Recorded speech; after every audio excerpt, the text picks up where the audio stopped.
So this video will hopefully help you think through the photo essay Between the World and Me. What I want to do first is go to page 8 in your notebook, and at the very top you'll see, this is zoomed out a little bit, but you will see the link to the text. So I want to click on that and get into the text. I would have one window open with text, with the Atlantic, and the other window with the notebook. And so if you would like for me to text you this text, I can definitely text you the text. I can definitely do that. So I was working with a specific paragraph in class, and I'm going to continue to work on that. But remember, you can take any of these images as well and screenshot them and fit them into your digital notebook as well. If you want to screenshot a section of an image on a Chromebook, you would need to go to this magical button here, which is right up above the space bar, and it looks like this on your Chromebook, and you would press Control at the same time, and so then you're able to, I'm not on a Chromebook, but I can do it with Shift Command 4 on my Mac, and like let's say that's all I wanted. I'm going to drag it to where I want it, let it go, and then if that's the image I want, I would click on my notebook and I would go to Insert, Image, Upload from Computer. On your Chromebook, it should just be in your files. On mine, it's on my desktop. And like, let's say the image is this one. Click on it and then click Open, and it will go to where you want it, and you can drag it to where you'd like. Of course, this doesn't show, but it's there, trust me. Okay, so let's go to the important piece, which is the text. And I was working with one down here. I was working with this paragraph here. I suggest that you work with just a few sentences, maybe even one sentence. I'm going to work with like this paragraph until right here. That's it. And this is what I'm going to dig into and analyze. So I want to read it. And as I read, I want to be aware of what I'm feeling. And I'm talking like the visceral, kicked in the gut feeling.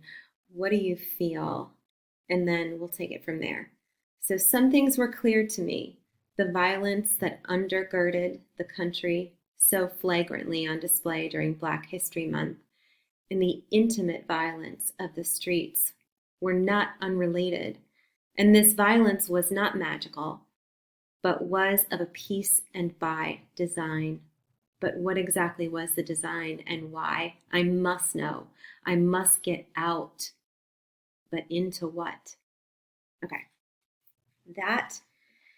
That is, for me, a very important part of this text. What Coates does is he provides for me as the reader a couple of phrases that kind of cut at me viscerally. One would be violence that undergirded the country. So using the word undergird, to undergird the country, I understand that is an offense. Picture undergirded. I mean, girded comes from like girdle, right? So it is a type of support.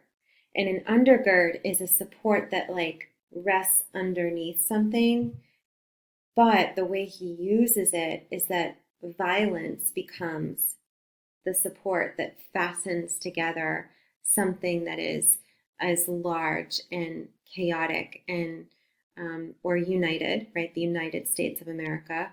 But that violence is the fastener. And when I go to research this word further, because it's such a powerful word in this image that he's building about violence, for me, I'm going to know that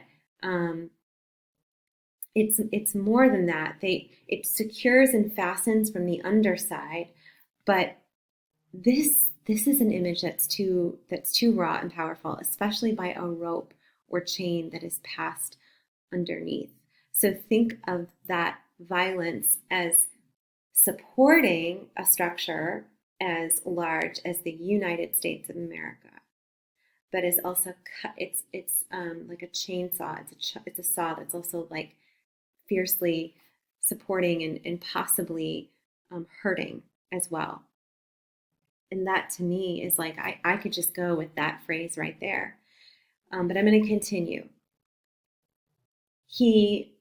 The other piece of violence is this intimate violence, the intimate violence of the streets. And so to put together two words that are so unlike, but to make it one, for me as the reader, is really powerful. And they both they make me feel angry, right? So I'm going to go, I've noticed my words. I've noticed what I feel. I've noticed how he uses words that should maybe mean one thing, that when he puts them together, they create a whole other image. And he's also creating an image around violence. So I'm going to go to my word wheel where I have my feelings and my tone words. And yeah, I fall in like the red zone of this wheel, which is anger, but right next door is disgust. On the other side is fear. I don't feel fear as a primary emotion from that passage. I'm definitely like pretty much in the anger with some disgust. So then I'm going to bring it out a level. Look at the other level in the middle. I see disappointment, disapproval, not so much. So I'm going to stick to, yep, I'm critical. Yep, I feel like an aggression there and frustrated. So I'm going to go out to that third level. I see provoked, enraged, hostile, infuriated. Yeah, that's pretty much. But I'm interested in this provoked, enraged piece. So I'm going to go back to my text again. Now that I've narrowed down my feeling or my emotion word, and I have the violence that undergirds the country. That's huge, and I can talk about how I feel disgust about that and why I feel disgust about that. In fact, let's take that piece just for a moment so I can show you. So if I'm dealing with just that phrase, violence that undergirded the country, I'm going to break it down, right? Undergird is supposed to be a type of support that fastens or connects one part to another, right?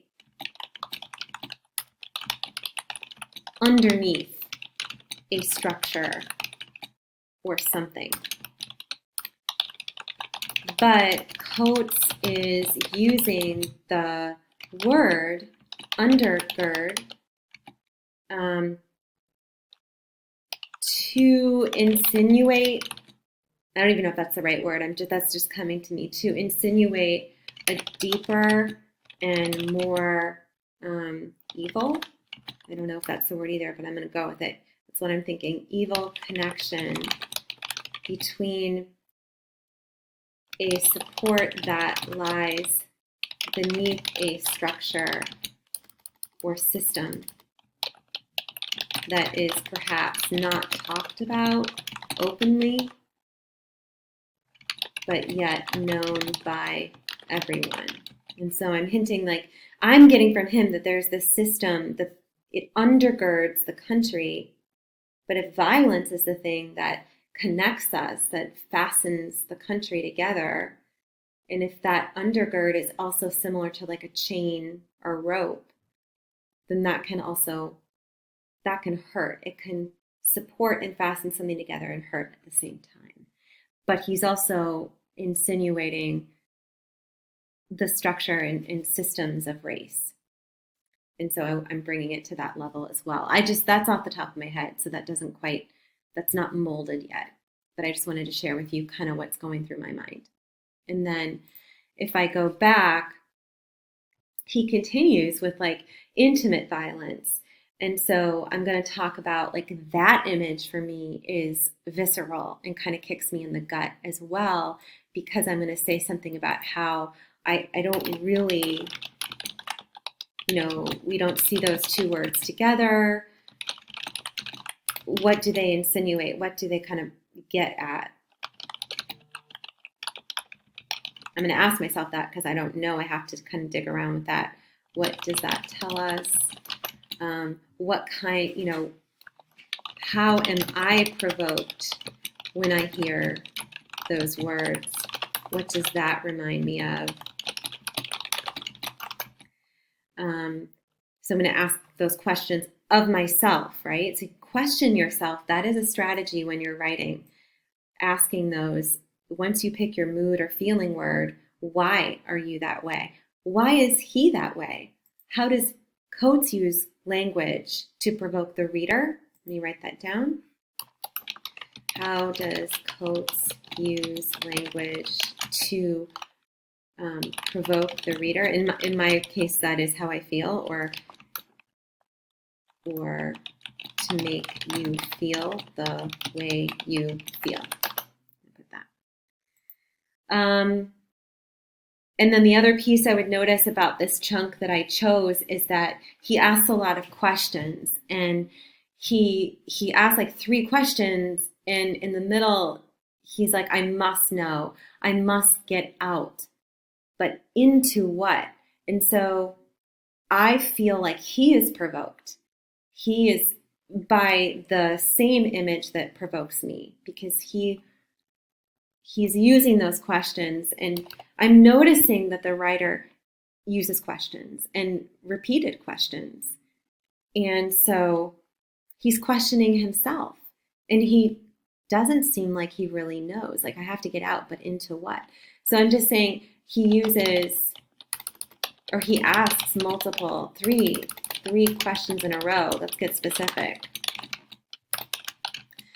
Which in itself is provoking, right? He is provoking with the questions, but he is also provoking the reader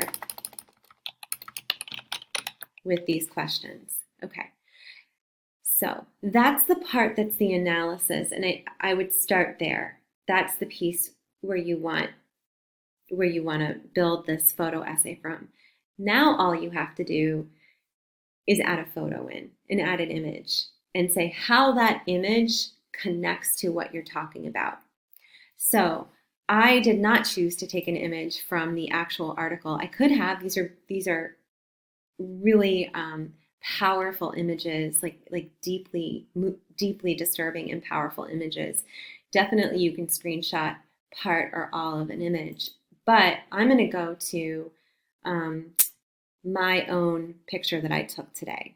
And I took a walk literally as I was trying to think about how to talk about this assignment and thinking about it like a student. And I thought, you know what, I have to put this on myself if I'm going to put it on you. So I found this image. I was walking through the Arboretum, and this is a lot of what, to me, like I see that passage in this picture. So this is a tree. I see the root exposed. I see this trunk of a tree that is supposed to be like the life of a tree, but then it's supposed to grow in this upward direction towards the sun, but then someone or something cut it down. Perhaps it was diseased. Perhaps someone decided to, thought it would die, but instead it grew the other way, and it grew the other direction. Like it was determined, and it kind of bent down and like went back up again, but it's still not alive. It's still there. Like the branches are empty. And I see this shadow kind of like coming at this tree from the back, from this part. You can barely see it in the corner left, but I am guessing that this other tree that you can barely see is preventing it from growing. It's like thriving and preventing this tree that is exposed. The roots are exposed and it's been cut away. So I am analyzing this picture, seemingly has nothing to do with the Coates piece, right? You go to see this tree, you pass it by on the street. But for me, I'm finding meaning in something that seemingly does not have a connection. And I'm analyzing this through the lens of what I just read. And that's what makes this a challenge, but also fun. Fun as in you're really pushing your brain. And so I've picked this apart using this undergirded, right? This violence that has hurt yet supported um, a racist, broken society, right? Because it's underneath our fragmented country. He's saying is violence and is intimate violence, and so for me, that is represented in this tree. And so what you would do is then upload that picture, if that's the picture you're going to use, and then write about the connection between the picture and the passage using the main feeling or tone word of provoked and disgust, or whatever you chose. I know that was a lot more. If you want more tone words, they're here. Oh my gosh, I misspelled because. So bad.